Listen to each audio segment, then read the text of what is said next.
Bueno, entonces ahora vayamos a la pregunta que hice con qué se relaciona la temperatura, ¿no? Fíjese que la temperatura habíamos dicho que está relacionada con la energía cinética de las partículas que estamos estudiando. En este caso estamos estudiando este gas neón, podemos poner oxígeno. La energía cinética que tengan estas partículas, o sea, el movimiento que tengan, va a estar relacionado con la temperatura. Ahora observen que cuando nosotros aumentamos la temperatura, va a aumentar acá en el termómetro la temperatura que está en Kelvin, porque se puede medir en Kelvin o en grados centígrados también, ¿no? Fíjese que si está en grados centígrados está menos 246, porque ahora vamos a ver eso de las escalas, la diferencia en las escalas. O sea, la temperatura está relacionada con el movimiento de las partículas que forman la materia, ¿sí? Cuanto menos movimiento, menor es la temperatura, y cuanto más movimiento, mayor es la temperatura. Observemos eso. Aumentamos la temperatura porque hay un proceso de transferencia de energía térmica. Se empiezan a mover más y observen el termómetro cómo va aumentando en grados centígrados, ¿no? Cuanto más movimiento tienen las partículas, más aumenta la temperatura. Ya está llegando a 0. Y ahora va a pasar hacia los positivos.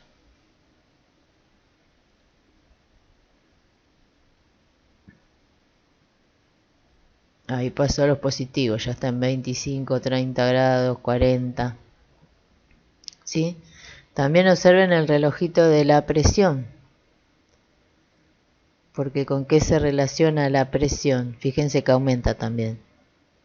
Aumenta la temperatura y aumenta la presión. ¿Por qué es eso? Porque la presión, este relojito es el de la presión, ¿no? Está en atmósferas. ATM es atmósferas.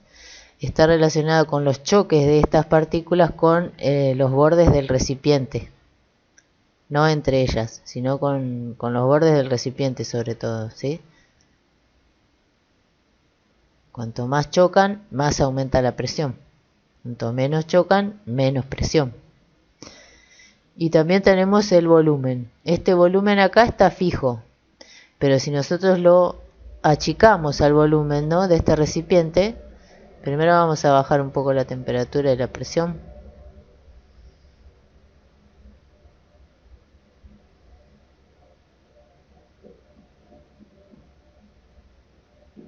Para ver qué pasa si nosotros reducimos el volumen, achicamos el volumen, ¿no? Porque son las tres variables que estamos estudiando.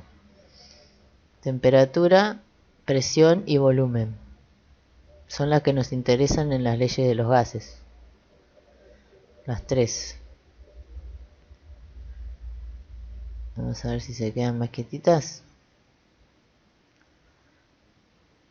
Ahora que bajamos la presión a ver si logramos que llegue a 0. Está ahí en 8, 7, 6, 5, 3, 4. Tarda, ¿no? Bueno, ahí logramos que llegue a 0 la presión. ¿Por qué está en 0? Porque no hay ninguna partícula chocando con los bordes del recipiente. ¿Ven? Por eso no hay presión. Pero si ahora nosotros achicamos el volumen, ¿no? Disminuimos el volumen del recipiente. ¿Ven que hay una mano, un dedo que está bajando el volumen? Empezamos a presionar estas partículas. Fíjense lo que pasa. Empiezan a quedar sin espacio, la presión empieza a aumentar. Miren cómo ya está en 5, 6. ¿No? Aumenta la presión si voy bajando el volumen y también aumenta la temperatura, porque se empezaron a mover, ¿no?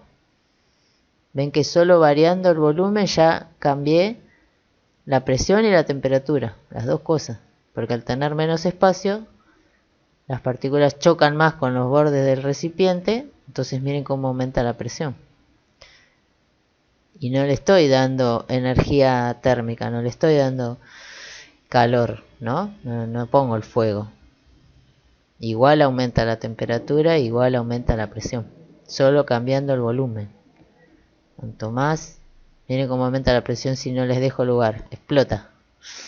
¿Sí? Eso pasa en las calderas de los edificios cuando no van a regular la válvula y a liberar la presión. Se olvida el encargado de hacer eso, vieron que a veces se escucha que... Bueno, ahora es menos común porque es todo automatizado. ¿Que explotó alguna caldera? Bueno, es esto lo que pasa. Se olvidan de liberar la válvula de la presión y bueno, la caldera no resiste tanta presión.